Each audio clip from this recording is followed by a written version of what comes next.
ఇప్పుడు ఈ పేరు వింటేనే ప్రపంచ దేశాలన్నీ షేక్ అవుతున్నాయి. కరోనా వ్యాప్తి నాటి పరిస్థితులను తలుచుకుని వణికిపోతున్నాయి. కోవిడ్-19 దెబ్బ నుంచి కాస్త కోలుకున్నామని ఊపిరి పీల్చుకుంటున్న వేళ ఈ మహమ్మారి విజృంభిస్తూ ఉండడం అందరినీ కలవరపెడుతోంది. ప్రపంచ ఆరోగ్య సంస్థ దీనిని అంతర్జాతీయ ప్రజారోగ్య అత్యవసర పరిస్థితిగా ప్రకటించిందంటేనే సిచ్యువేషన్ అర్థం చేసుకోవచ్చు. ఈ నేపథ్యంలో భారత సర్కార్ సైతం అలర్ట్ అయింది. ఆఫ్రికా దేశాల్లో ఈ వైరస్ అత్యంత వేగంగా వ్యాప్తి చెందుతున్న క్రమంలో కేంద్ర ప్రభుత్వం హెచ్చరికలు జారీ చేసింది.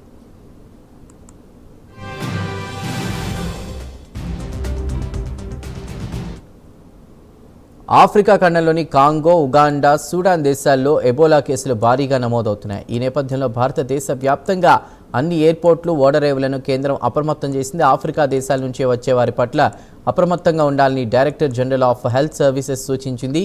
ఆయా దేశాల నుంచి వచ్చే వారందరికీ స్క్రీనింగ్ టెస్టులు నిర్వహించాలని ఆదేశించింది. ఆఫ్రికన్ కంట్రీస్ నుంచి వచ్చే ప్రయాణికులంతా తమ ప్రయాణ వివరాలను ఇవ్వాల్సిందేనని స్పష్టం చేసింది. ఇమిగ్రేషన్ క్లియరెన్స్కు ముందే ఎయిర్పోర్ట్ హెల్త్ ఆర్గనైజేషన్ వద్ద తమ హెల్త్ కండిషన్పై రిపోర్ట్ చేయాలని తేల్చి చెప్పింది. ప్రస్తుతం ఆఫ్రికాలో బుండిబుగ్యో స్ట్రెయిన్ కారణంగా కూడా వందలాది కేసులు, 130కి పైగా మరణాలు నమోదయ్యాయి. భారత్లో ఇప్పటి వరకు ఏ ఒక్క పాజిటివ్ కేసు నమోదు కానప్పటికీ అధిక జనాభా కలిగిన నగరాల్లో వైరస్ స్ప్రెడ్ కాకుండా మోదీ సర్కార్ ముందస్తు చర్యలు చేపట్టింది. ఆఫ్రికాలో ఎబోలా వైరస్ విజృంభిస్తున్న నేపథ్యంలో ఈ నెల 28 నుండి 31 వరకు న్యూఢిల్లీలో జరగాల్సిన 4వ ఇండియా ఆఫ్రికా ఫోరం సమ్మిట్ వాయిదా పడింది. భారత విదేశాంగ మంత్రిత్వ శాఖ, ఆఫ్రికన్ యూనియన్ ఉమ్మడిగా ఈ నిర్ణయం తీసుకున్నాయి. ఆరోగ్య పరిస్థితులు మెరుగుపడిన తర్వాత కొత్త తేదీలను పరస్పర సంప్రదింపులతో ఖరారు చేస్తామని ప్రకటించారు.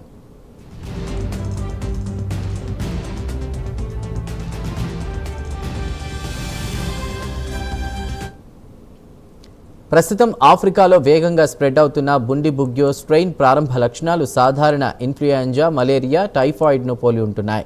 ఈ నేపథ్యంలో దీన్ని గుర్తించడం వైద్యులకు సవాల్గా మారింది. అందుబాటులో ఉన్న ప్రామాణిక ఎబోలా వ్యాక్సిన్లో జై స్ట్రెయిన్ను అడ్డుకోవడానికి తయారు చేసినవి కావడంతో ప్రస్తుత కొత్త వేరియంట్పై ఈ వ్యాక్సిన్లు ప్రభావవంతంగా పనిచేయడం లేవు. ఈ నేపథ్యంలో నిర్ధారణ పరీక్షల కోసం పూణేలోని నేషనల్ ఇన్స్టిట్యూట్ ఆఫ్ వైరాలజీని ప్రధాన కేంద్రంగా ప్రభుత్వం ప్రకటించింది. ఎయిర్పోర్టుల్లో అనుమానిత లక్షణాలున్న వారిని నేరుగా ఐసోలేషన్ కేంద్రాలకు తరలించేలా ఏర్పాట్లు చేసింది. అయితే ప్రజలెవ్వరూ ఆందోళన చెందాల్సిన అవసరం లేదని ప్రభుత్వం సూచించింది. కేవలం అధికారిక సమాచారాన్ని మాత్రమే నమ్మాలని తెలిపింది.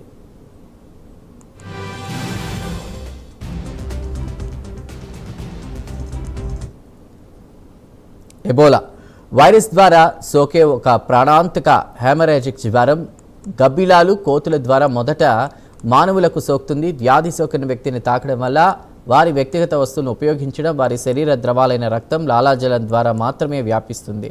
కరోనా వైరస్ లాగా ఎబోలా గాలి ద్వారా స్ప్రెడ్ అవ్వదు. వైరస్ సోకిన వారి బాడీ ఫ్లూయిడ్స్ నేరుగా ఆరోగ్యంగా ఉన్న వ్యక్తి శరీరంలోకి ప్రవేశించడం ద్వారా మాత్రమే వ్యాపిస్తుంది. తీవ్రమైన జ్వరం, కండరాల నొప్పులు, వాంతులు, విరేచనాలు ప్రధాన లక్షణాలు.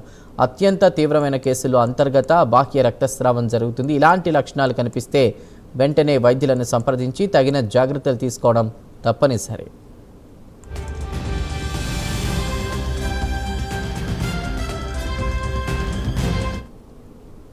ప్రాథమిక నివారణ చర్యలు తీసుకోవడం, పరిశుభ్రత పాటించడం, అనుమానిత లక్షణాలు ఉన్నప్పుడు తక్షణమే వైద్య సహాయం పొందడం ద్వారా ఈ వైరస్ను కట్టడి చేయవచ్చు.